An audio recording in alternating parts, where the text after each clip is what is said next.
we think about the breath, I want you to think about your entire core as being defined as the space between your collarbone and your pelvic floor.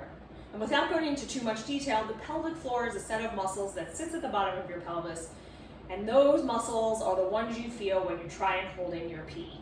Okay, so those are your pelvic floor muscles. When we breathe, and I'm going to give you a quick explanation of what's supposed to happen in this whole core canister when we breathe and why it's so important, okay? So when we breathe, we're bringing air in through our nose into our lungs, which are housed underneath our rib cage. Our ribs need to expand to make room for our lungs that are also expanding with air, okay?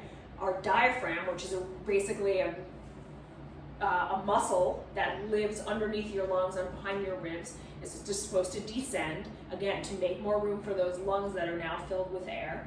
And your pelvic floor, these muscles at the bottom of your pelvis, are also supposed to lengthen and descend to make more room for everything that is being kind of squished down by all this downward pressure that you are creating by putting air into this system.